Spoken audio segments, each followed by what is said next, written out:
la Cool Prod. Tu ne le sais pas encore, mais tu es déjà mort. Fais ce que je te dis, quitte cette planète avant que les forces qui sont en moi ne commencent à se déchaîner. Pour chaque chose reçue, il faut en abandonner une autre de même valeur. Brûle mon cosmos!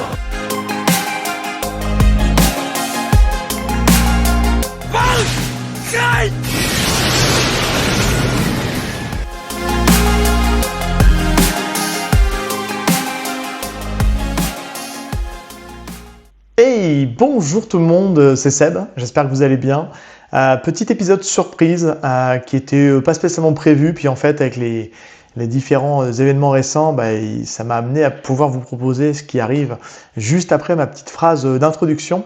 Bon, j'espère que vous allez bien, que votre été se passe bien. Niveau un petit peu point news de YPDLM, donc c'est vrai qu'en ce moment j'ai un rythme qui n'est pas forcément les plus optimal, ou en tout cas ce que vous avez été habitué à avoir. Puisque là on a eu un épisode sur Subaru en début de mois de juin. Je vous ai proposé un épisode de début juillet sur Ikari Orchestra, qui donc est une chouette formation musicale qui reprend les thèmes des animés. Donc j'espère qu'en tout cas que cette émission vous aura plu. J'avais initialement prévu de vous proposer une émission sur Crows avec l'ami Chris. J'ai mis l'épisode un peu en stand-by pour l'instant parce que j'ai une qualité de son qui est vraiment pas bonne dessus. Donc je suis en train de travailler pour essayer d'améliorer un peu mon son, mon micro m'a fait des petites dingueries. Et donc là aujourd'hui, voilà, vous allez avoir tout juste après ma petite intro que promis, elle sera courte. Vous allez entendre une émission un peu spéciale puisque c'est une interview d'une grande dame du doublage qui est Brigitte Lecordier, voilà, la voix de Sangoku Petit, de Gohan Petit, de Goten, de Oui et plein d'autres. Donc elle était là dans le cadre de la sortie de sa BD qui est vraiment chouette, j'ai eu l'occasion de pouvoir la lire et j'ai pu m'entretenir avec elle une petite heure pour justement revenir sur tout le process de création de sa bande dessinée et justement son rôle, ses rôles marquants dans le monde du doublage, avec aussi un petit point sur l'IA, puisque c'est un sujet qui le tient très à cœur, avec notamment justement avec Touche pas à ma VF. Voilà, le cadre était chouette aussi. Vous avez la possibilité, en fonction de comment vous m'écoutez, soit sur YouTube en vidéo, soit en audio directement en podcast.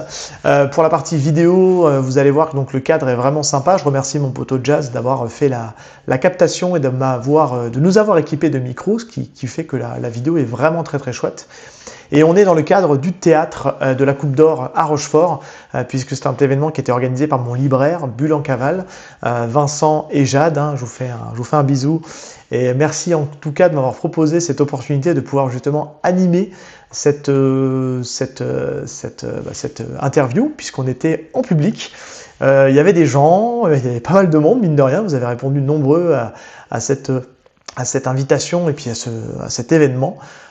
Et c'était vraiment très chouette, cadre un peu particulier pour moi, parce que c'est la première fois que je fais ce type d'exercice-là en public.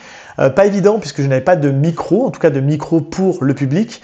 Donc je m'excuse déjà pour ceux qui regarderaient cette vidéo et qui étaient peut-être au fond de la salle. On m'a dit qu'on m'entendait pas forcément tout le temps poser les questions. Après, Brigitte ayant l'habitude de ce type d'exercice, puisqu'elle fait beaucoup de théâtre aussi, s'exprimer fort. Moi, j'étais plutôt dans le cadre un peu intimiste avec mon invité et je savais que j'avais mon micro avec moi, donc j'avais peur que je fasse saturer le micro. Et c'est après qu'on m'a dit « Ouais, dans le fond, on t'entendait pas trop. » Mais voilà, a priori, ça restait quand même audible.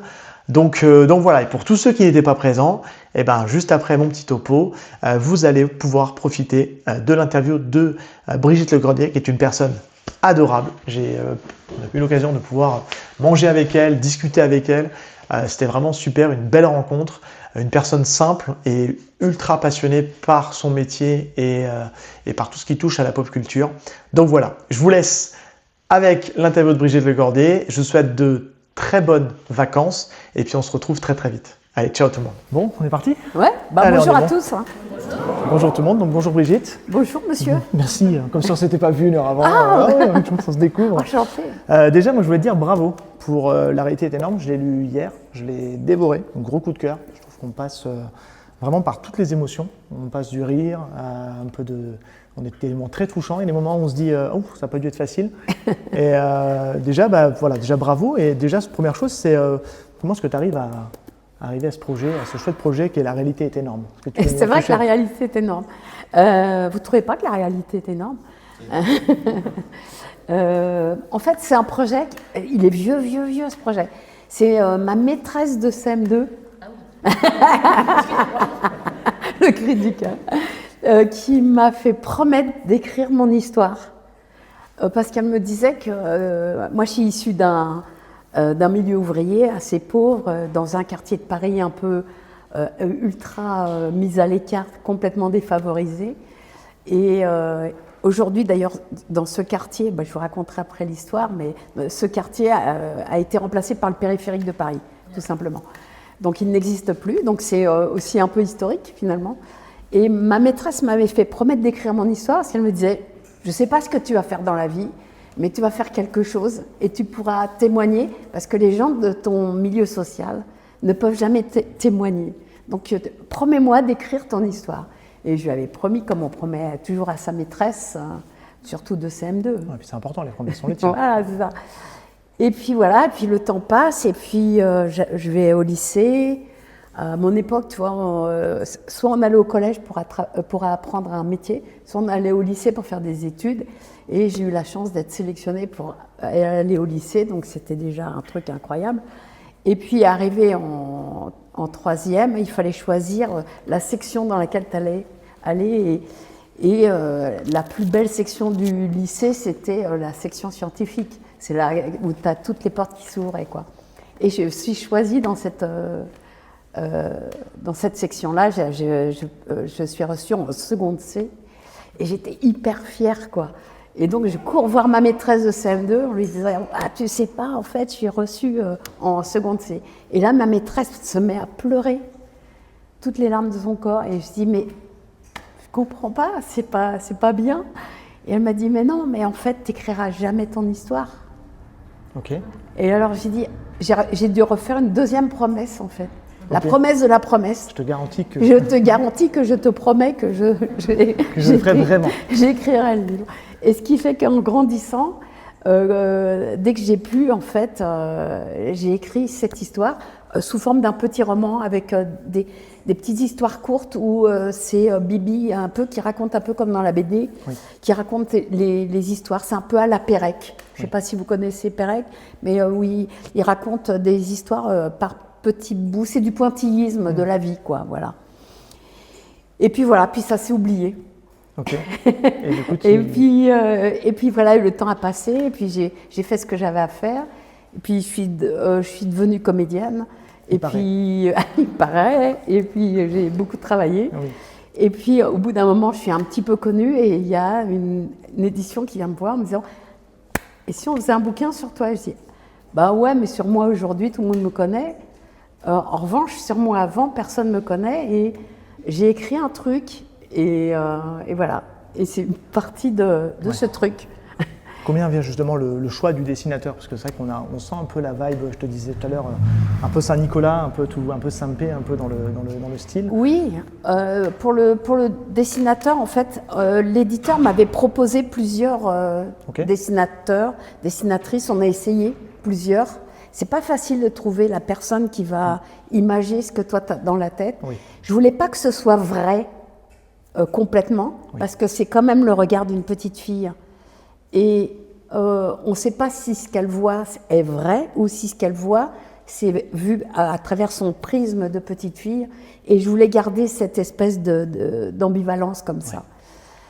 Et en fait, souvent, on me dessinait des trucs très réalistes et ça ne me convenait pas. Ou alors, des gens qui ne connaissaient pas du tout mon milieu social et qui dessiner un HLM avec du papier peint au mur, des boules rondes en bas des rampes d'escalier.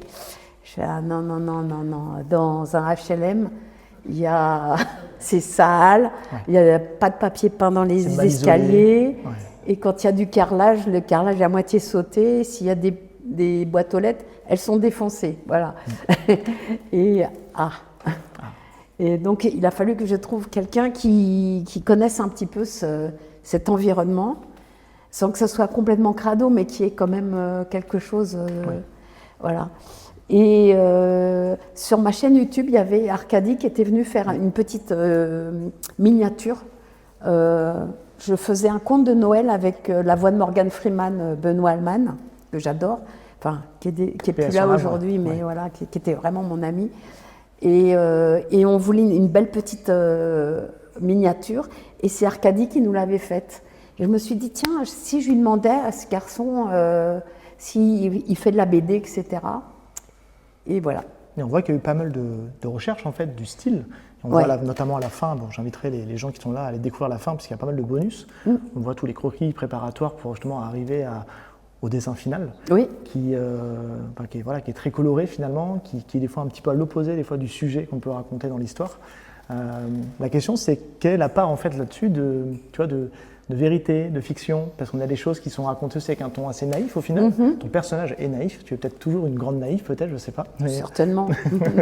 Mais du coup, voilà, c'est ça qui est intéressant, parce qu'on a ce regard d'enfant qui déforme encore la réalité qu'on a pu avoir. Oui, enfin, je ne pense pas que l'enfant déforme la réalité, c'est qu'il l'enfant ne voit pas exactement ce qu'on lui montre, ou alors ce qu'on lui cache. Mais il a le sentiment qu'on lui cache quelque chose, mais il ne sait pas quoi. Donc lui, il fait une analyse, l'enfant, et c'est pas toujours la vraie solution. Et puis, je dis tout le temps, c'est du mentir vrai en fait. C'est l'enfant, il voit les choses, ah bah tiens, le monsieur il est bizarre en face de moi et je sais pas si ce qu'il fait c'est bien ou pas. Il n'y a pas de jugement. Il y a juste, j'ai vu ce monsieur-là et il est gentil, il me donne des bonbons, voilà. Et puis il y a aussi ce regard aussi que tu as en tant qu'adulte sur le souvenir que tu as en tant qu'enfant. On s'imagine des gens gigantesques et je trouve que c'est hyper intéressant dans la BD puisqu'on a vraiment des personnes qui sont soit transformées en monstres ou soit des gens gigantesques complètement déformés de la réalité. Oui, c'est parce que c'est ton regard d'enfant à ton échelle d'enfant justement. Exactement. Et c'est ce que je disais à mon dessinateur, je suis pas très grande dans la vie mais je voulais vraiment être toute petite et être un petit zébulon qui part partout dans la BD quoi. Je crois qu'il a réussi. Oui, il a très bien réussi. Et donc du coup, la part vraiment de fiction, est-ce qu'on laisse le mystère ou... Non, il n'y a pas de fiction. Ok, c'est purement la réalité. Non, il n'y a pas du tout de fiction. Avec ton regard c'est le regard d'un enfant dans cette vie-là. Après, je prends un exemple, par exemple, avec le général de Gaulle. Est-ce qu'elle a réellement vu le général de Gaulle ou est-ce que c'était quelqu'un d'autre et qu'elle pense réellement avoir vu le général de Gaulle? Elle ment pas, elle a vu le général de Gaulle. Mais est-ce que c'est lui? J'en sais rien. Je ne saurais pas te dire aujourd'hui si c'était lui. Ça se trouve, c'était le maire du 18e arrondissement.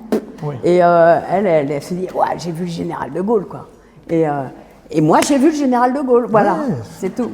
C'est le souvenir que tu en as et que tu gardes. Et le dessinateur est génial. Comme je racontais que je ne savais pas si c'était lui ou pas, il a dessiné grandes jambes de général. C'est magnifique ce qu'il a fait. Tout le travail de la perspective, de toute façon, dans le bouquin est super. Je vais voir la page. C'est un des premiers trucs qu'il avait fait. Ça m'avait tellement amusé. Je ne sais pas où il est, général. Ah bah voilà, il est là. Voilà, ça c'est... je ne sais pas si vous avez vu la BD, mais ça c'est le général de Gaulle, quoi. Et pour ceux qui sont au fond, on voit que les jambes... c'est normal, je suis toute petite.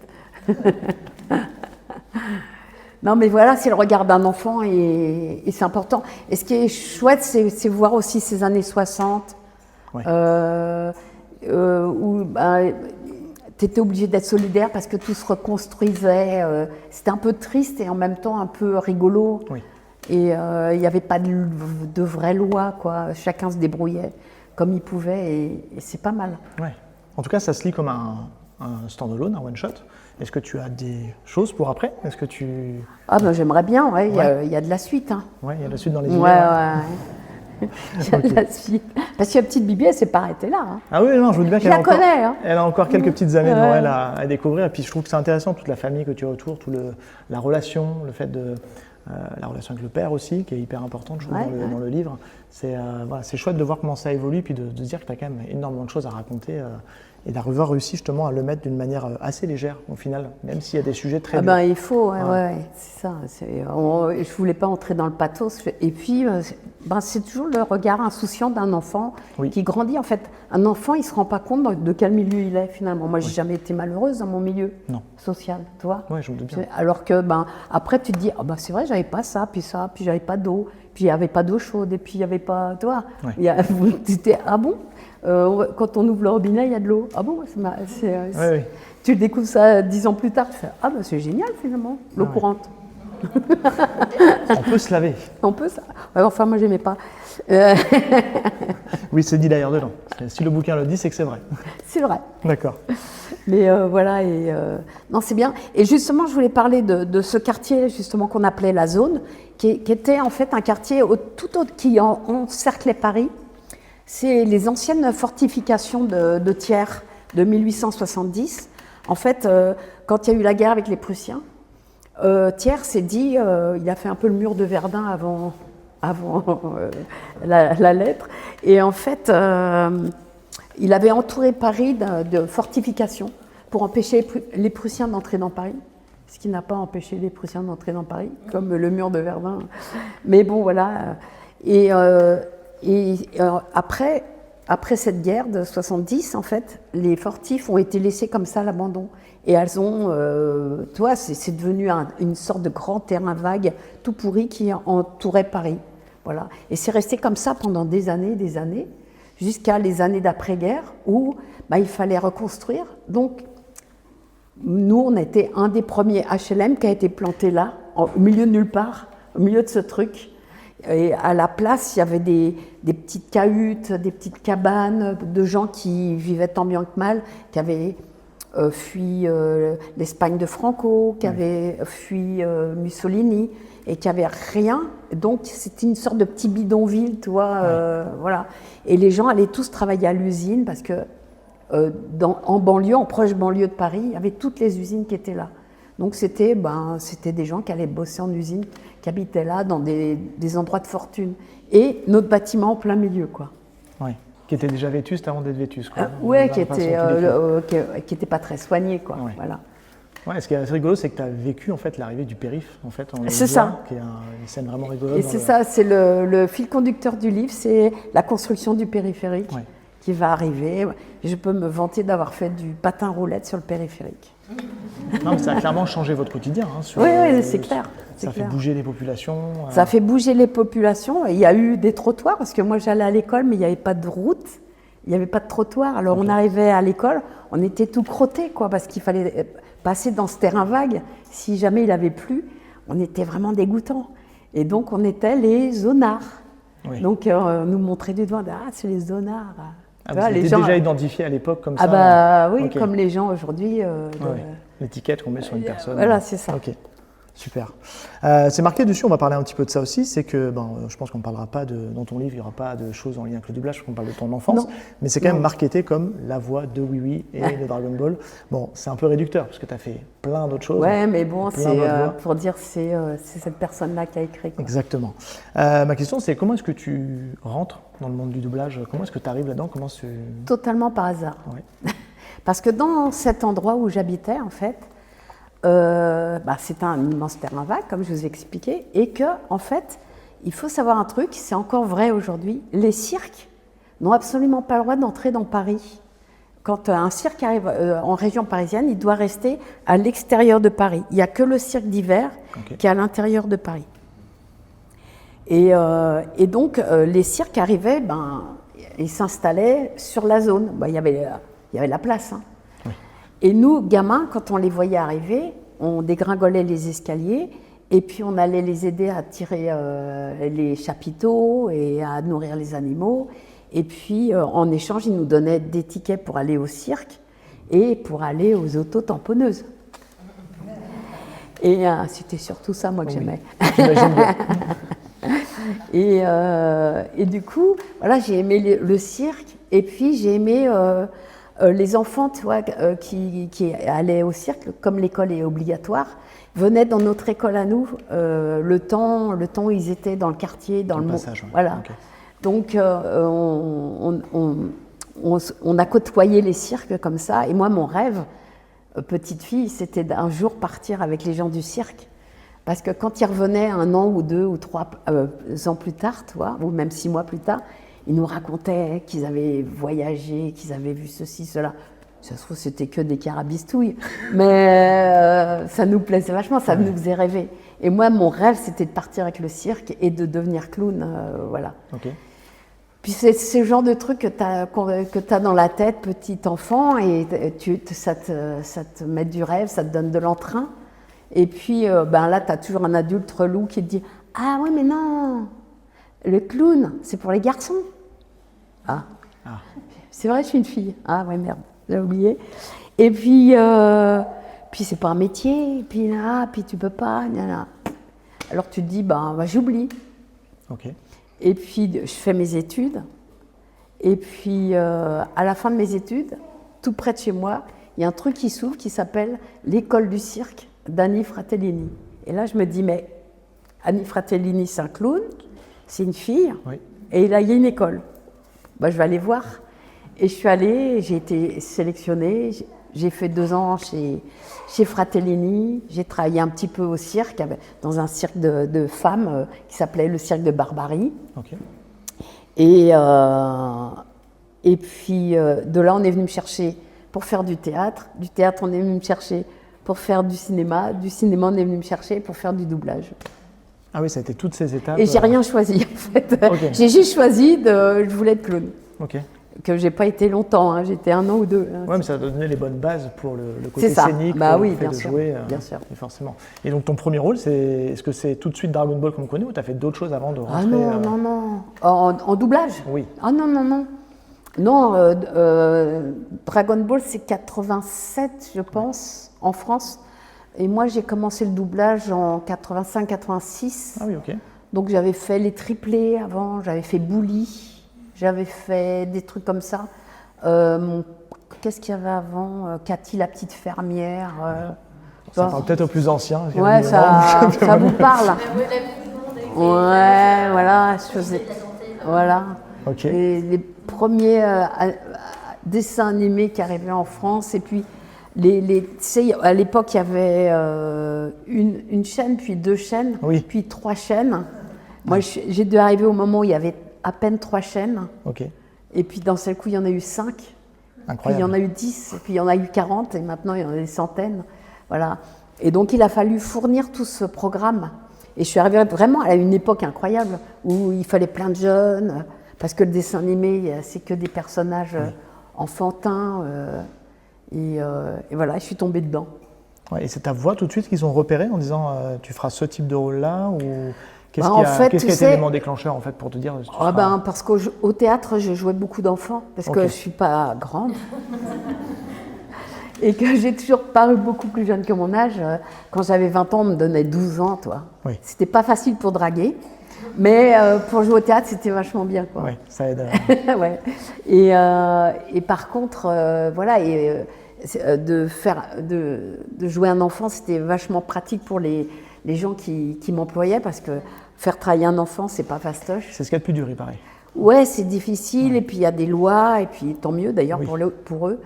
Et puis tu peux pas lui demander n'importe quoi à un enfant. Alors que si tu as un adulte, ça marche tout seul, quoi. Oui. Et voilà, j'ai fait partie de ces adultes-là. On n'a pas été beaucoup, hein. Il y avait Jackie Berger avant moi. Il y avait moi, et puis on est peut-être une dizaine de nanas à avoir pu faire ce genre de rôle, quoi. Ouais. Qui ont perduré dans le temps aussi, ce groupe-là. Le mieux, c'est Jackie Berger, qui faisait la voix d'Esteban, Arnold et Willy. Elle faisait tous les Comanchini, elle était excellente, vraiment. Ouais, Kramer contre Kramer. Excellentissime. Ouais. Qui était vraiment mon aînée, elle avait au moins 10 ou 15 ans de plus que moi. Voilà. Et puis elle m'a ouvert les portes quand je suis arrivée, elle avait c'est trop génial, et elle m'a branché partout, elle laissait mon téléphone partout, quoi. C'est génial, la grande solidarité à nouveau, quoi. Ouais, c'est bien, ça se voit encore aujourd'hui, on en parlera un petit peu après. Mais... Et sur le projet du coup Dragon Ball, c'est ta carte qui a traîné sur quel bureau du coup pour Non, en arriver fait, c'est pas comme ça que ça C'est pas marche. comme c'est Non. Non, il n'y a pas, comment je veux dire, les directeurs artistiques. Enfin, c'est même pas les directeurs artistiques, c'est les doubleurs. Parce que les gens nous appellent les doubleurs, mais nous, Oui. on n'est pas doubleurs. Comédien de doublage. On est comédiens. On Ouais, est comédiens. ok. Mais les doubleurs, c'est nos patrons. En fait, c'est les gens qui reçoivent les films Ok. et qui disent, ah ben, tiens, sur ce film, je mettrais bien machin et trucs. Et c'est les doubleurs qui choisissent, en fait, qui faisaient les castings des comédiens, en tout cas des rôles principaux. Ces doubleurs prenaient un directeur artistique et leur disaient, ben, tu vas diriger le film et tu vas prendre tous les autres petits rôles autour, tu vas les distribuer et tu vas les diriger. Et donc c'est un doubleur avec qui j'ai commencé, qui m'a fait faire des essais sur Goku, et j'ai trouvé que j'ai été choisie, mais ça aurait pu être quelqu'un d'autre. Et je ne sais pas sur quels critères j'ai été choisie. En tout cas, lorsque je suis allée au Japon rencontrer mon homologue japonaise, Oui. je me suis rendu compte qu'on avait exactement la même énergie. Oui. Voilà. Puis quasiment la même tessiture de voix un peu sur Un certains, peu, ouais, c'est ça. certains aspects. Elle est plus guerrière que moi. Oui, de toute façon, ils en font toujours un peu Ouais, plus que... elle Ouais. est très hargneuse. Oui, complètement. Et c'est vrai que ce qui est assez rigolo, on en parlait tout à l'heure, on s'était vu, c'est que tu savais absolument pas ce que tu jouais en fait, ce qui crée un peu ce décalage dans les premiers, hein, je parle. Hein, dans les Les premiers Dragon Ball, ils sont arrivés, tu vois, on ne connaissait pas du tout le Japon. Il n'y a personne qui pouvait dire où était le Japon sur une carte du monde, hein, déjà. Et puis, on ne connaissait pas la culture japonaise. Aujourd'hui, tu te rends compte, c'est la première destination en France. Oui, hein. il paraît. Et nous, on voit arriver ce dessin animé et on avait l'habitude des Disney, des Hanna-Barbera, des trucs comme ça, très mignons, très cute. Et le dessin animé, ça s'adressait forcément aux enfants. Sauf que là, ça vient d'un autre pays qu'on ne connaît pas. Et on a un petit bonhomme avec des cheveux pointus, il arrive, il est tout nu, il voit une fille, il lui touche les seins. Tu fais, mais c'est quoi ce truc, quoi? Toi, on comprenait rien, on disait, c'est quoi ce truc? Mais nous, on était décoiffés, quoi. Ouais. Et mon directeur artistique, qui faisait aussi Tortue Géniale, nous dit, on n'y comprend rien, mais on va essayer de faire du mieux qu'on peut, quoi. Mais on va essayer de comprendre. Hein. Mais c'était vraiment un ovni pour nous. Oui. Et il n'y avait pas les mangas, parce qu'aujourd'hui, on peut regarder le manga, puis on dit, ah, bah oui, c'est ça, nanana. Tandis que là, on n'avait rien. Et je disais, mais c'est un petit garçon ou un petit singe? Il n'y a personne qui savait me répondre. Donc, je dis, la fille qui le double en japonais, elle a l'air de le faire comme un enfant, on va le faire comme un enfant. Hein. Toi, mais j'aurais pu lui donner une voix de singe, je sais pas, de Wistiti. Avec du recul, ça aurait été drôle. Moyen. Heureusement que tu l'as joué comme ça. C'est quoi ce truc? Mais non, c'était très étrange pour nous, très étranger. C'est le vrai mot de l'étranger, là. Et puis, les années ont passé, on a grandi aussi au fur et à mesure, on a appris avec vous. Et puis, j'ai été dans les années 89, 90, j'ai été invitée au Japon pour rencontrer mon homologue japonaise. Parce que les Japonais, ils disaient, mais c'est incroyable que ça marche aussi bien en France, ce truc. Et forcément, pour eux, si ça marche bien, c'est grâce à la voix. Ouais. Donc, ils m'ont invitée et moi, je me dis, mais pourquoi je vais là-bas? Qu'est-ce que je vais y faire? J'ai même pas pris d'appareil photo, hein, pour te dire. On a quand même des images qui traînent. Bah ouais, après, j'ai acheté un appareil photo. Mais tu avais des gens, c'est une question que je me posais, est-ce que tu avais des gens qui t'aidaient à traduire ou tu étais perdu dans le... Parce qu'ils parlaient tous japonais, tu parlais pas japonais. Alors là-bas, oui, j'ai été reçue comme une reine. Okay. Avant moi, il y avait eu Simone Signoret, tu vois, pour te dire. Voilà. Grande classe. Tu vois. Ah oui. Donc non, j'ai été reçue comme une reine, ce qui fait que j'avais une traductrice avec moi. Ah, ok. Et tout le temps. Ok. Et puis j'ai eu toute l'équipe de Dragon Ball, le producteur, le réalisateur, toute l'équipe, les comédiens, etc. Okay. Je suis allée faire une émission sur la Fuji 8, qui est un peu TF1 ici, quoi. Oui. Et où on a fait une émission à la Drucker japonaise, okay. Quoi. Voilà. Mais déluré ou parce qu'on sait que les programmes japonais, des fois, ça peut partir un peu. Ah non, c'est très sérieux là, pour le coup. Là, on a fait une démonstration de doublage. On a montré aux gens comment nous on doublait en France et comment eux, ils doublent chez eux. On a comparé notre façon de voir les choses, etc. Il y a des différences, justement? C'est énorme. Eux, en fait, ils ont un livre, ils répètent déjà, et ils ont un livre et ils font leur rôle comme ça, l'image, ce qui fait qu'ils ne sont pas très synchrones. Si tu regardes les VO, elles ne sont jamais très précises. Oui. Or, nous, on est extrêmement précis parce qu'on a ce qu'on appelle une bande rythmo. Oui. C'est une bande qui défile et qui nous permet d'être très, très, très précis et à la labiale près. Oui. C'est-à-dire que quand on ouvre la bouche, l'adaptateur nous a écrit une labiale à ce moment-là. Okay. Donc, si tu lis la rythmo pile en place, c'est très technique le doublage en fait. Ah oui, il faut savoir jouer tout.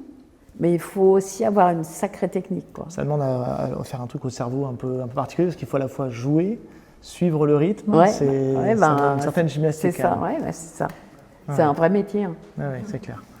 Et voilà. Ah ouais, comment je suis arrivée là. Oui, et puis après, on ne va pas refaire tous les rôles, mais c'est vrai que tu as fait beaucoup de choses. On en parlait justement à table, il y a un film où tu fais quasiment tous les personnages d'un film. On parlait de Broly justement à table, où les gens se posaient la question, mais attends, elle fait autant de rôles pour un film Ouais, c'est ça. Parce qu'en fait, le dessin animé a toujours été un peu mis à l'abandon aussi, parce que c'est de la pop culture. Et la pop culture n'a pas toujours eu une bonne place. Voilà. Et du coup, on n'allait pas dépenser beaucoup d'argent pour faire le doublage de ces espèces de trucs animés là. Et c'est pas Disney. Ouais.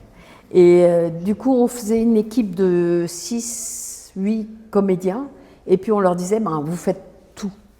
Mais on ne savait pas ce qu'on allait avoir. Toi, il n'y avait pas de plan de travail, il n'y avait pas de... Aujourd'hui, moi, quand je dirige un animé, j'ai tous les épisodes, j'ai les mangas pour voir qui fait quoi, quel personnage quelle relation il a avec tel autre, etc. J'ai tout lu avant. On te donne des intentions de jeu aussi aujourd'hui dans les... On ne me donne pas, je vais les chercher. Ouais, ok. Je peux lire le manga, je peux regarder l'animé avant de le doubler. Eh oui. À l'époque, on n'avait rien, on n'avait pas de manga. Il n'y a personne qui pouvait nous expliquer qui était notre personnage. Et le directeur artistique ne savait pas ce qu'on était en train de faire. Donc, comme disait Pierre, on va faire du mieux qu'on peut, mais il y a des moments où on ne pourra pas, quoi.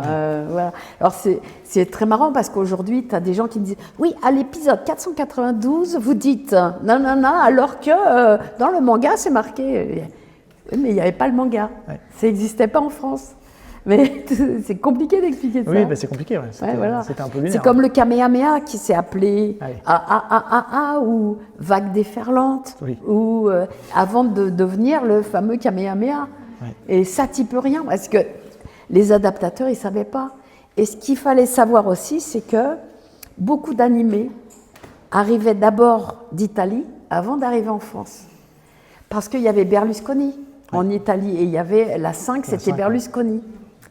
Donc, nous recevions une adaptation qui était déjà une adaptation.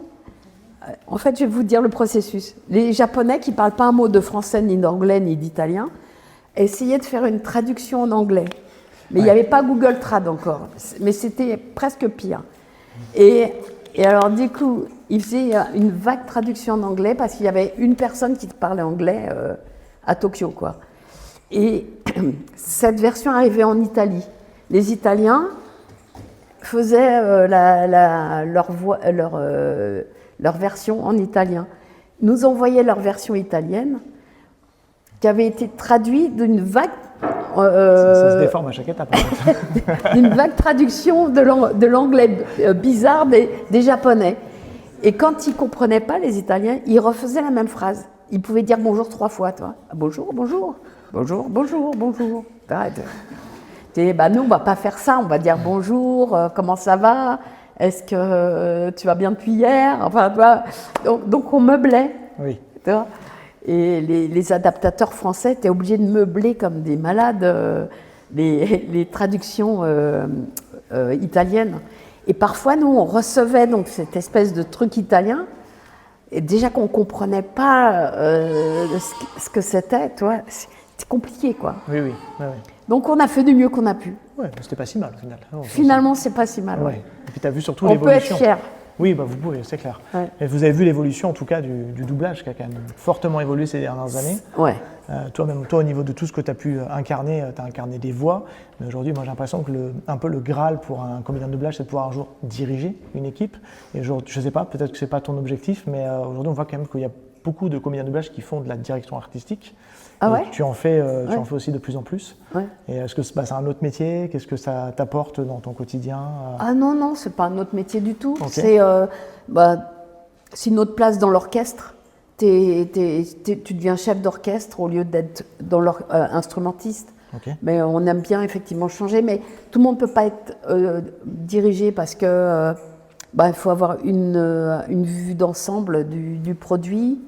Et puis, faut connaître les comédiens parce que si tu fais une distribution, il faut savoir qui peut jouer quoi. Donc, il faut avoir beaucoup joué pour avoir rencontré plein de gens ou alors avoir été au théâtre ou au cinéma. Donc, il faut, je pense déjà, une certaine maturité. Alors, je te dis ça alors que j'ai commencé à diriger, j'avais à peine 30 piges, toi. Okay. J'étais, je pense, une des plus jeunes directrices artistiques en doublage, okay. Parce que justement les animés arrivaient et que mes aînés me disaient nous on n'y comprend rien du tout. Et tu avais l'expertise. Et toi tu vas y comprendre quelque chose, c'est de ta génération. Or moi je connaissais pas mieux qu'eux. Hein. Okay. C'est quoi les premiers projets que tu as dirigés là? Tu te souviens ou... Qu'est-ce que ça pouvait être? Peut-être Vas-y Julie. J'aime la gym, non? Cynthia, je sais pas quoi. Ouais. Allez. Ouais. Il est calé là. J'avais fait aussi tous les, tu sais, Aquaman, Batman, machin. Okay. Pour les cassettes ou je sais pas quoi. Et j'avais fait des super distributions, je m'étais vraiment éclatée à faire ça. C'était marrant, ouais. Ouais, c'est un métier un peu différent quand même malgré tout, parce que c'est toi qui choisis ton équipe avec qui tu veux travailler. Ouais, c'est ça. Et tu t'entoures en général des gens qui te ressemblent ou avec qui tu as une affinité aussi. Oui, après, des fois, tu peux pas supporter quelqu'un, mais tu te dis c'est le meilleur pour faire ce rôle-là. Okay. Et du coup, tu vas le prendre à part. Tu sais qu'il va pas être génial avec les autres, donc ou okay. Il va embêter les autres. Tu sais, t'as des égos dans notre métier. Dans ton métier, voilà. Oui. Donc, voilà, quand tu es chef d'orchestre, tu gères l'orchestre. Oui, c'est clair. Aujourd'hui, votre métier il est un peu mis en péril avec l'arrivée des nouvelles technologies. Ouais. Tout ce qui est IA, tu es un peu... Alors, je ne sais pas si tu es moi, j'ai l'impression, en tout cas, dans l'inconscient, j'ai l'impression que tu es la première à avoir vraiment soulevé le sujet publiquement, oui, avec Touche pas à ma VF. Donc, on parle de l'IA, évidemment, qui met un peu en péril votre métier. Mm-hmm. Qu'est-ce que tu peux nous en dire là-dessus? C'est important de mettre une petite piqûre pour ceux qui nous écoutent. Oui, c'est important. C'est important, oui, parce qu'en fait, notre métier peut totalement disparaître. On nous a déjà... toutes nos voix ont été... tout notre travail, mais pour tous les artistes, que ce soit les dessinateurs, les musiciens, les comédiens, etc., tout a été moissonné par l'intelligence artificielle. Et notre problème, c'est que, on n'a pas donné notre accord pour que ce soit moissonné, et deux, on n'a pas donné notre accord pour qu'on l'utilise. Et qu'on ne sait pas où sont placées nos datas, nos données. Parce qu'en fait, nos données, elles sont à Netflix, à Disney+, à Amazon, aux chaînes de télé, etc. Où ont été placées nos données? Dans quel pays du monde? On ne sait pas. Et pourtant, tout a été moissonné. Ça, c'est une certitude. Et aujourd'hui, n'importe qui peut nous faire dire n'importe quoi sans consentement. Sans consentement, voilà. Ouais. Donc, ce qu'on demande, c'est qu'il y ait un décret ou une loi qui nous protège, qui cadre ça, qui dise, si quelqu'un ne veut pas donner sa voix ou son travail à l'IA, on ne peut pas l'utiliser. Et on veut aussi que, quand l'IA a été utilisée pour faire une œuvre d'art, soi-disant, pour moi, c'est plus une œuvre d'art, mais après, que ce soit marqué. Parce qu'aujourd'hui, vous avez des livres-disques, des choses comme ça, qui sont faites à l'IA, c'est épouvantable. Et on ne sait pas de quoi s'est nourri l'IA. C'est-à-dire, l'IA a pu prendre un morceau de ma voix, un morceau de la tienne, la mélanger, ouais. voilà, en faire une nouvelle en disant bah non, c'est pas ta voix, Brigitte, ça ressemble pas. C'est pas la tienne, ça ressemble pas. Mais qu'est-ce qu'ils ont utilisé? On ne le sait pas. Et ça, on voudrait une traçabilité et on voudrait savoir qu'est-ce qui a été utilisé, comment ça a été utilisé, par qui ça a été utilisé, et voilà. Et on ne veut surtout pas être des rentiers de la voix, c'est-à-dire qu'il y a des gens qui disent ben, t'as qu'à donner ta voix à l'IA, et puis comme ça, ben, on peut faire tous les jeux vidéo avec ta voix. Puis on te paiera. Mais nous, c'est pas ça qu'on veut. Nous, on veut faire notre métier, on est des artistes, on a des choses à dire, à raconter, des émotions à véhiculer. Des émotions ouais. à faire passer. Je pense que si vous êtes là aujourd'hui, c'est parce qu'on a vécu des moments ensemble, qu'on a pleuré, qu'on a chanté, qu'on a rigolé. Et c'est ça qui est fort et qui est bien. Et je pense qu'une machine, elle a rien à raconter, elle n'a pas de rêve, elle n'a pas d'histoire. L'IA ne pourrait pas écrire mon livre, tant mieux. Mais par contre, elle peut le moissonner et écrire le même, un peu déformé. C'est ça qui est dingue. Ça rend fou, quoi. Ouais. Ça rend fou les artistes. Ah ouais. J'ai vu sur les réseaux ce matin, il y a un photographe qui a fait une magnifique photo d'une mannequin et il a retrouvé exactement, pratiquement la même en IA. Parce que l'IA a gloupé ce qu'il a fait. Et puis, par contre, ben, du coup, en IA, le mec, il met ça partout, quoi. Donc, sa photo, elle n'a plus de valeur, alors que le type, il a passé un après-midi entier, il a payé un mannequin, il a loué une salle pour la faire, il a choisi un moment, une lumière. Ça rend fou, quoi. Ouais. Voilà. Donc, nous, notre propos, c'est de dire il faut une loi, il faut légiférer, il faut cadrer. Et puis, surtout, il faut que le public refuse d'acheter les choses qui sont faites à l'IA. Et que quand il y a des choses qui sont faites à l'IA plutôt qu'avec des comédiens, ben, refuser. Faut le crier. Là, en ce moment, on a le problème avec les jeux vidéo. Il y a le jeu Halo, qui est un jeu magnifique, qui va être remplacé, tous les comédiens vont être remplacés, et Fable. Voilà. Et il y en a plein d'autres, je pense, hein, mais voilà, ceux-là, c'est ceux en ce moment.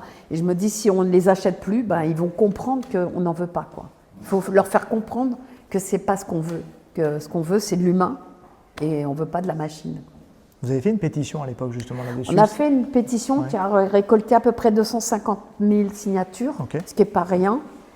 Et on n'a jamais été reçu au gouvernement du temps de Rachida Dati, qui s'en foutait totalement, vraiment. C'était pas du tout son propos. Et puis là, depuis Catherine Pégard, en fait, j'avais eu la chance de rencontrer Catherine Pégard, qui était une assistante en fait à la culture avant d'être nommée ministre. Et elle était très sensible justement à ce propos-là, à propos de l'IA, et notamment par rapport aux enfants. Parce que j'expliquais, moi j'ai fait grandir plein d'enfants qui sont là aujourd'hui, qui sont grands. Et on a rêvé ensemble, on a grandi ensemble, on a eu des valeurs ensemble. Parce que les valeurs de Dragon Ball, c'est pas n'importe quoi non plus, tu vois. Et ça donne de la force, ça donne de l'élan. Ça montre à chacun qu'on peut faire quelque chose dans la vie. Et ben l'IA, non, elle n'a rien à dire de tout ça. Et c'est vrai que Catherine Pégard avait été vachement touchée par ça. J'avais été voir aussi la ministre de la Jeunesse, pareil, qui était touchée par ça. Mais il n'y a toujours pas de loi, quoi. Non, ça ne bouge pas. Donc, il y a une prise de conscience. Tu te dis jusqu'à quand? Jusqu'à ce qu'eux soient même remplacés, hein, parce que on peut leur faire dire n'importe quoi. Je ne sais pas comment ça va se passer là avec les élections, mais il peut y avoir n'importe quoi de dit sur n'importe qui, hein, grâce à c'est tellement l'IA. facile aujourd'hui de manipuler. Voilà. Les fake news, ça va être... c'est compliqué de distinguer le vrai du faux. Voilà, et donc du coup on a été reçus par Catherine Pégard depuis. On essaye de faire avancer les choses. Il va y avoir un colloque au mois d'octobre, fin octobre, avec tous les gens, tous les artistes et tous les gens menacés de l'IA, parce qu'il y a les journalistes aussi, hein, on oublie. Aujourd'hui, on fait écrire des articles à l'IA.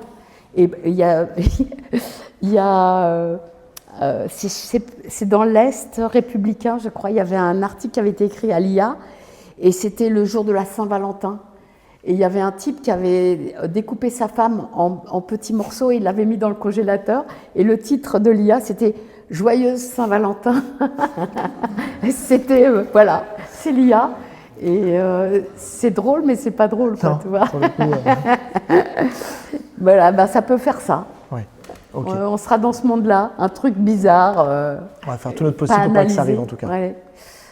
Et voilà, donc je pense qu'on a le droit de se révolter, chacun à notre façon, en disant, ben, moi, ça, pas partager sur les réseaux si les trucs qui sont montés par des gens, que ça amuse, mais en fait, nous, ça nous fait pas rire. On nous fait dire des trucs avec nos voix. Alors, des fois, c'est marrant, c'est vrai, mais non, mais il faut pas rigoler avec ça, quoi.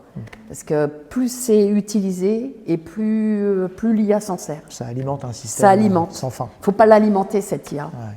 On voit que c'est un peu avancé à ce niveau-là, puisqu'on les indique quand le contenu est généré par IA.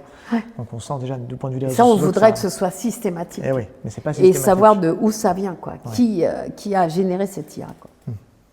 Ok, merci. On peut prendre quelques questions? Ouais, allez-y. On est dans le timing? Ok, top. À la main levée. Oui? Bonjour. Moi, je viens de la faculté de Nantes. J'ai pu comprendre que quand vous étiez petite, vous souhaitiez avoir un bateau. Et je voulais savoir si ce rêve s'est dissipé, si c'est un rêve que vous gardez ou si c'est un rêve que vous avez réalisé. Je rêvais d'avoir Un bateau. un quoi? Un bateau. Un bateau. Ah ouais, j'aurais rêvé d'être marin. Et pareil, on me disait que c'était pas un métier pour les filles. J'ai pas de chance, tout ce que j'aimais, c'était pour les garçons. J'ai un petit bateau dans la tête, mais non, j'ai jamais eu de bateau.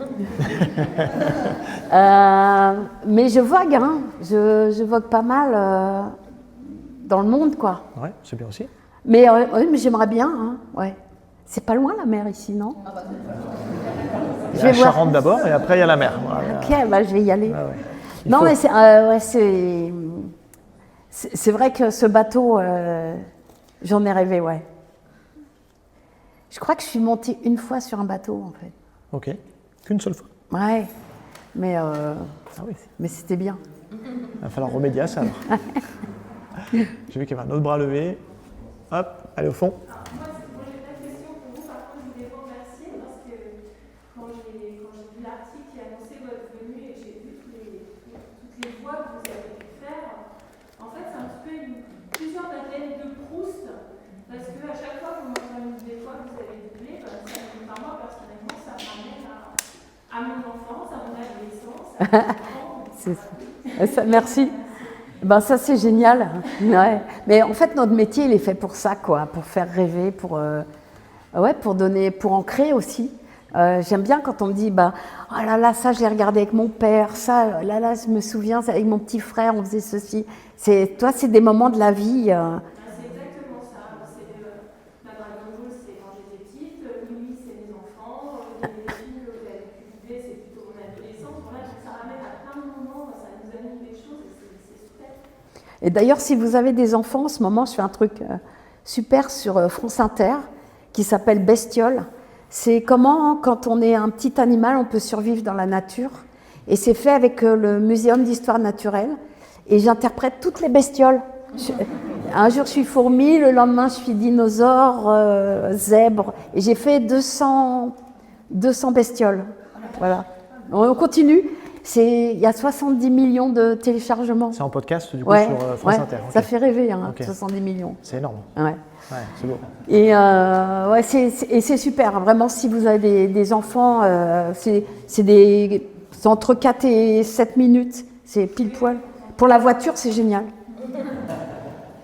C'est une parenthèse. Non, mais on note la reco. Est-ce qu'il y a d'autres questions? Oui. J'ai voulu revenir sur l'IA. Nous, on est artisans relieurs, donc on fait des conventions, donc on connaît des douleurs, et on soutient énormément. On a le badge, on a signé des pétitions. Quand on voit l'impact que ça a chez nous, on sait qu'au Japon, les doubleurs sont reconnus, ils sont vénérés même. Pourquoi est-ce qu'ici, il n'y a rien? Quand je vois l'impact qu'a eu le jeu Clair Obscur, avec les doublages exceptionnels qu'il y a eu, Est-ce qu'on aurait un moyen, est-ce qu'il y a une autre pétition à faire, quelque chose d'autre à faire pour que nous, on puisse vous aider? Si je savais, je vous le dirais. Je ne sais pas. Réellement, dans les semaines qui vont venir là, je pense qu'on va avoir besoin de vous. Il va y avoir de l'actualité un peu moche. Donc on va avoir besoin de soutien du public.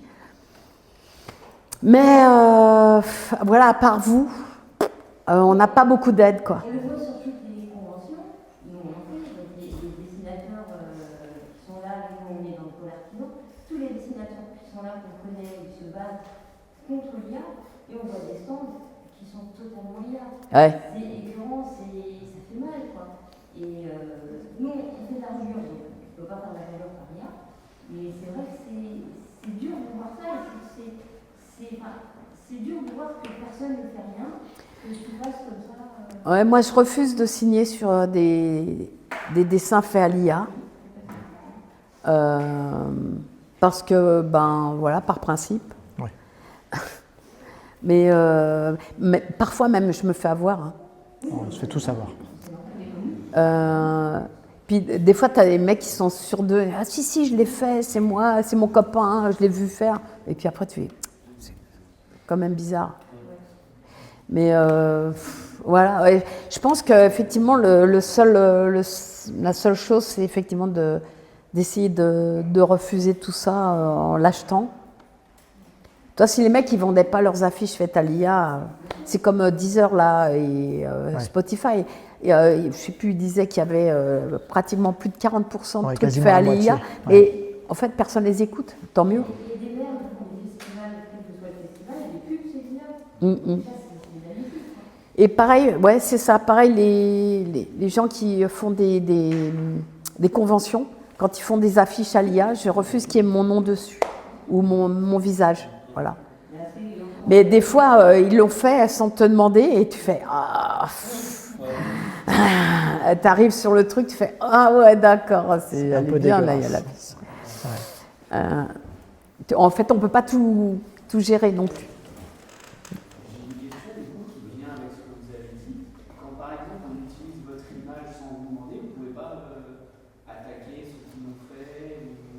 Alors si. Pensez à un truc, il y a un droit à l'image, pourquoi il n'y aurait pas un droit à la voix qu'on ne puisse pas utiliser? Parce que la voix fait pas partie des empreintes. Ouais. Chacun a une voix différente en fait. Ouais. C'est dommage qu'il n'y ait pas un droit comme le droit à l'image. Alors on a ce qu'on appelle nous en France et en Europe le RGPD, tu sais les données personnelles. Ça nous protège quand même. C'est-à-dire qu'on ne peut pas faire n'importe quoi en Europe, mais on peut faire n'importe quoi à l'autre bout du monde. Et on peut surtout, comme on ne sait pas où sont nos données, si nos données elles viennent de Russie ou d'Amérique, eux, ils peuvent faire ce qu'ils veulent avec nos voix. C'est ce qui s'est passé il n'y a pas longtemps, on a dû porter plainte, on a fait...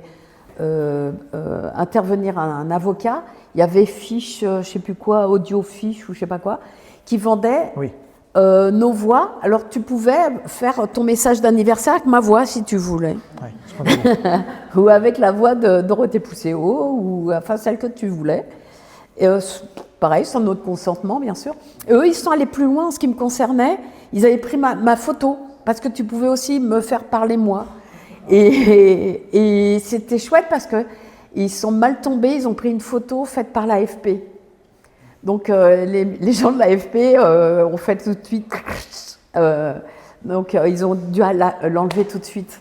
Donc moi ça n'a pas duré longtemps, mais mes camarades, ça a duré au moins 6 mois pour faire enlever, faire fermer cette boîte, quoi. C'est pas facile, parce que c'est à l'autre bout du monde, c'est les Américains. Il y avait un autre site comme ça. Eux, ils sont pas hors la loi là-bas. Ils sont hors la loi ici. Tu vois, c'est ça qui est compliqué. Ouais. Est-ce que vous avez un nouveau projet là maintenant que vous avez fait votre BD et tout ça? Est-ce que là vous avez d'autres idées J'ai environ une idée par seconde. Alors oui, j'ai plein, j'ai plein d'idées. Je fatigue énormément ma famille et les gens qui travaillent avec moi. En fait, oui, je suis en train de monter une pièce que j'ai pu tester l'année dernière à Noël. J'aimerais bien faire le tome 2 de la BD, si elle vous plaît, vous me direz. Hein. Non, c'est important. Il faut que l'éditeur soit heureux pour qu'il me propose un deuxième tome. Je dis bien deuxième parce que on ne dit pas second là. Non. Et parce qu'il y en aura peut-être un troisième. Oui, il y a toujours plein de projets. Je continue de faire du doublage. Je travaille avec beaucoup de jeunes gens, d'étudiants qui créent leur nouveaux projets et du coup on part ensemble pour faire des choses nouvelles. Il y a des suites, par exemple, je vais faire à la rentrée, j'ai continué Free Ren. Il y a Blue Box là qui arrive au mois d'août. Qu'est-ce que j'ai d'autre? J'ai Doraemon. Il y a un film de Doraemon. Si vous avez des enfants, il est super bien. Vous savez ce que c'est, Doraemon? C'est un petit chat bleu qui vient de l'espace et qui n'a pas d'oreilles parce qu'il s'est fait bouffer par les souris. Et c'est assez chouette. C'est le oui-oui japonais. Oui. Mais c'est moins mièvre que oui-oui. Ah bon? Ouais. C'est mièvre, oui? Je rigole. Ouais. J'aime bien oui, c'est mon chouchou, mais les scénars sont pas toujours ouf, surtout les derniers. Oui, les Japonais, ils ont une façon de parler aux enfants que j'aime bien aussi, qui les responsabilise. Et ce chat vient en fait, moi je joue le petit garçon qui s'appelle Nobita, vient voir ce petit garçon parce que dans le futur, il va vraiment être très con. Il va faire plein de bêtises et tout. Et le chat va faire tout pour que il devienne quelqu'un de bien, qu'il change un peu. Mais ce petit garçon, il a peur de tout. C'est une grosse feignasse. Donc, il va toujours essayer d'aller faire la chose la plus simple, la plus facile pour se sortir d'un truc. Et puis, il va se rendre compte que c'est voué à l'échec. Et du coup, de travailler un tout petit peu, c'est pas mal finalement. Et voilà, c'est assez chouette. Et il y a un film qui sort début septembre. Non, 7 octobre. Début septembre, c'est Orbital. Je vais faire la voix dans un jeu qui s'appelle Orbitals. Et je ne sais pas si on dit le S en français. C'est une bonne question, je ne sais pas. Je crois, à Japan Expo, ils disaient Orbitals. Et moi, j'étais là, Orbital. Je ne peux pas te dire. Joker. Il n'y a personne qui a joué à ce jeu déjà? Non. Bah voilà. Et ça a l'air génial comme jeu en vrai. Ouais. C'est un jeu participatif, donc on est à deux. Et puis moi, je fais une vieille bonne femme un peu acariâtre, un peu sympa à la fin, et qui va guider les jeunes, les petits jeunes là. Je vais les mater. Super. Je passe de l'enfance à la vieillerie, c'est rigolo. C'est encore une mécanique ouais. à faire. Bah ouais, c'est mental. C'est mental. On est bon? Ouais. Ah, allez-y. Ah oui. L'année dernière, vous étiez à la Japan Expo, en fait, comme tous les ans. Et il y avait un invité exceptionnel, le Sento de Akira Torishima. Le Tanto. Bien évidemment. Mais je voulais savoir si vous avez échangé quelques mots. Et en plus, je vu qu'il y avait Emmanuel Macron, le président de la République. Et je voulais savoir si vous avez échangé quelques mots par rapport à l'IA, si vous l'avez un petit peu taclé par rapport à ça. Voilà. Ouais, j'ai rencontré Torishima et on s'entend bien en fait, tous les deux. Il dit que je suis l'ambassadrice du Japon en France, voilà. Oh, venant de lui, c'est un super compliment. Ouais. Et l'année dernière, on a fait un concours de dessin avec Toyotaro Torishima, le dessinateur de Daima, mais je ne sais pas son nom, et moi, en scène. Et pendant qu'eux, ils faisaient des super Goku et tout ça, moi, je faisais des bonhommes bâtons. Et il y a Torishima qui fait « Brigitte, arrête tout, ne fais plus jamais de doublage. Je suis sûre que tu as un avenir incroyable dans le manga. Et tu aurais vu leur dessin qui était tellement génial. C'était très drôle. Il est très drôle. Et oui, Emmanuel Macron est venu l'année dernière à Japan Expo parce que je l'avais rencontré justement à l'Élysée quelques semaines avant. Et il m'avait demandé qu'est-ce que je représentais en fait. Il me dit, mais vous représentez quoi? Alors, quand on te pose cette question-là, tu te dis... Et j'ai dit, vous savez quoi? Dans 2 semaines, il y a Japan Expo. Vous savez ce que c'est? Alors lui, je sais que c'est un fan de Toriyama, Okay. Macron. On apprend quelque chose. Ouais. Oui, il a un tableau de Toriyama dans son bureau. C'est pour ça que quand je suis arrivée, j'étais Dieu. Mais j'ai dit, il faut défendre Dieu, il faut le défendre son Dieu, quoi. One Piece aussi. Comment? One Piece aussi. Oui, One Piece qui a été au musée Guimet. Et du coup, je me suis dit, ben, dans 2 semaines, il y a Japan Expo. Donc, ben, venez voir. Et il me dit oui. Mais j'y crois pas. Voilà. Et il est venu. Il est venu officieusement, mais il est venu.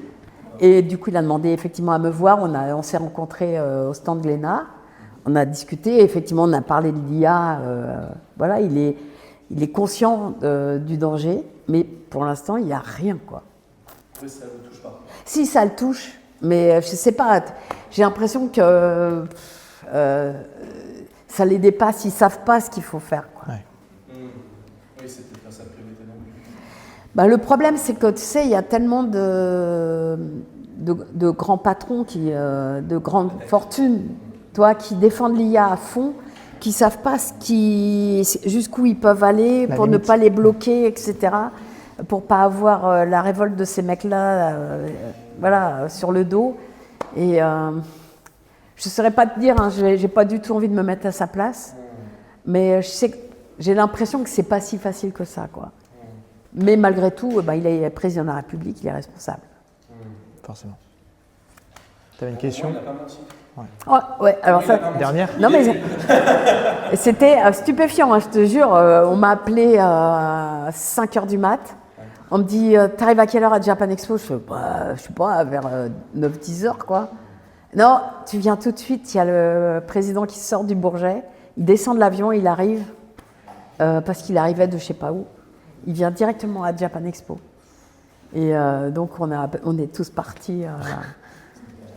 De sueur, voilà, il voulait me voir Torishima, et les gens de Glénat, bien sûr. Donc c'est chouette. Ouais, j'espère que ça avance en tout cas. Voilà. Parole tenue, mais effectivement, il s'est rendu compte à quel point c'était important. que c'est pas de la sous-culture. Que c'est pas de la sous-culture. Tellement d'ailleurs que cette année, j'ai fait partie du voyage au Japon du président pour aller parler du manga au Japon et essayer de défendre, parce qu'il y a un vrai problème avec le manga, avec les gens qui font des photocopies ou qui mettent tout sur Internet gratuitement. Et donc, il y a 40% de ventes en moins entre le Japon et la France, quoi. Donc, c'est énorme. Donc, ils vont essayer de faire un accord. Un accord a été signé pour essayer de bloquer ces gens qui font ça, quoi. Mais s'ils pouvaient bloquer les gens qui font de l'IA, ce serait bien. Peut-être la prochaine étape. Peut-être. On va prendre une dernière question et après... Sur une note un peu plus légère, tout à l'heure, vous parliez d'égo dans le doublage, et sans évidemment dire des noms, si vous aviez quelques anecdotes par rapport à ça. D'écho dans le... D'égo. Ah, d'égo? Ah non, tu balances non. pas. Si, tu balances. Il y a des enfoirés. Voilà. On veut les noms. Alors, il y a... non, il y a... Ouais, c'est ça. Céline Monsara, Marc Lesser. Non, il y a des égos dans toutes les professions artistiques. Hein. Si t'es pas un petit peu enfin, autour de toi-même, c'est un peu, c'est rare pour un artiste, voilà. Après, tu as le droit de réfléchir et d'être autrement, mais voilà. C'est pas toujours facile. Le gardien du temps, monsieur Vincent. Vous avez encore une petite question? Il y a une petite question. Allez, toute dernière. Allez, vas-y. Je ne sais pas si vous étiez au courant, parce qu'en toujours sur le domaine de l'IA, il y a un projet en ce moment que j'ai vu passer autour de Caméra Café, des deux auteurs qui voudraient réutiliser leur visage 2001 pour faire en fait des sketchs qui sont passés dans le monde entier, mais en français. Et là, c'est avec leur aval, parce que c'est eux qui initient le projet. Et quand vous parliez de cette bataille qui est en train de se mener autour de l'IA, je pensais à cette bataille qu'il y avait dans les années 90 sur le doublage et la rémunération des comédiens, qui était une très grosse grève, mais où vous étiez. C'était difficile de rester unis, parce qu'il y avait vraiment l'impression de camp, ceux qui n'avaient pas tellement envie de se battre, peut-être qu'ils ne pouvaient pas aimer pas, et les autres, et j'ai l'impression qu'avec l'IA, on retrouve, mais à une autre échelle, ce combat, parce que même au Japon, dans le domaine de l'animation, la question de l'IA se pose aussi, justement, faire des économies d'échelle. Oui, alors, oui, mais c'est un peu ce que je disais tout à l'heure, c'est qu'on n'a pas envie d'être les rentiers de la voix, quoi. On veut faire vraiment notre métier. Non, on n'est pas contre l'IA parce qu'on veut de l'argent à la place. On est contre l'IA parce qu'on veut faire notre métier. Tu vois, c'est un autre discours. Dans les années 94, on s'est battu pour avoir des droits. Pourquoi? Parce que, par exemple, moi, je faisais Dragon Ball. Tu sais, le dessin animé. Et oui, en plus en même temps. Et que du coup, on entendait beaucoup ma voix. Donc, les chaînes de télévision, quand il y avait un nouveau projet et qu'on me mettait sur des essais, lorsque j'étais choisie ou pas choisie, ils m'évinçaient. Et ils évinçaient tous les gens qui étaient déjà connus en disant « Ah, mais on entend trop leur voix, etc. » Donc, et eux, par contre, ils avaient nos programmes, Dragon Ball, oui, et tout ça, qui passaient en boucle. Et nous, on avait été payés une seule fois pour faire ça. Donc on dit, ok, vous ne voulez plus nous faire travailler parce qu'on a déjà fait ça, vous l'utilisez à foison, donc payez-nous pour ce qu'on a déjà fait. Donnez-nous des droits. Et on s'est battu pour nos droits. Sauf que la grève a été longue, difficile. Effectivement, les gens se sont désolidarisés et qu'on a gagné un petit bout de chou de rien du tout. Pour te donner une idée, quand je touche des droits sur Oui à l'année, je touche 15 € toi de droits. Voilà. Donc, et sur Dragon Ball, on ne touche rien du tout puisque c'est japonais. On a des droits que sur les produits européens. Ouais. Donc, pour te dire qu'on est vraiment... toi, si on avait touché 1 centime par diffusion de Dragon Ball... Faudrait une SACEM. Là, mon bateau, je vous invite tous sur mon bateau. On fait une croisière. Vous voulez aller où? Presque une SACEM de la voix, un peu comme pour la musique, en fait. C'est ça, c'est ça. Et en fait, toi, on a gagné ce truc sur l'Europe, mais vraiment, on a gagné que chi, quoi. Et à partir de ce moment-là, ils ont fait des contrats, justement, où on cède nos droits, et notamment poussés par les Américains qui, eux, détestent le droit d'auteur. Et tout le monde s'est mis à genoux devant eux parce que c'est par là qu'arrive le travail. Hein. Oui. Donc, ça, tu vois, c'est toujours très compliqué, quoi. Tout est un peu politique et un peu difficile. Il y a du boulot. Mais l'IA, c'est encore une autre histoire. C'est vraiment remplacer, des artistes, quoi. Tu te demandes, toi, c'est philosophique, je trouve. Qu'est-ce que c'est une société sans artistes? Toi, les artistes, c'est ce qui nous fait rêver, c'est ce qui pense autrement, c'est ce qui voit autrement. Un artiste, tu lui montres un truc, il le voit, tu lui dis c'est une pomme de terre, il fait, mais non, c'est un petit bonhomme qui parle, qui fait ça, toi, et il va te faire parler la pomme de terre en 30 secondes, toi. C'est ça un artiste, c'est quelqu'un qui voit autrement, qui propose autre chose, et qui fait rêver, qui fait pleurer, qui donne de l'émotion. Et si dans notre société, on a une société où il n'y a plus ça, même tout ce qui reste de la préhistoire, c'est les dessins dans les cavernes qui nous font encore rêver aujourd'hui. On voit ça, on fait « Oh là là, c'est magnifique » et tout ça. En fait, avec l'IA, il ne restera rien, quoi. Tu vois, ça sera que des robots. Donc, il faut se poser la question, c'est quoi une société sans artistes? C'est quoi, voilà, sans pensée, sans désir, sans rêve. Vous avez 2 heures. Ouais, c'est... Ok. Bon. Sur Bible, il faut 3 baffes. Tiens, à propos des mecs à dénoncer un peu chelou, Christian Clavier. Non, mais il n'a rien compris. D'autant plus que c'est un type, quand il vient faire du doublage, il ne prend pas un cachet du doublage. Hein. Il n'est pas à la convention collective. Ah ben non. Non, lui, il ne prend pas 15 €, tu vois. Et c'est bizarre, c'est comme s'il ne se souvenait pas qu'il avait fait du doublage. Il est acteur. Oui, c'est ça. Cela dit, ouais, enfin, j'allais être méchante.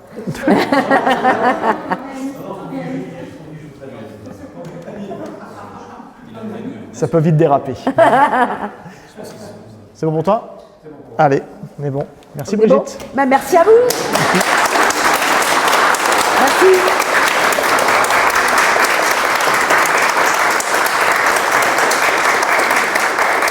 Merci. Merci. Donc on te retrouve de l'autre côté?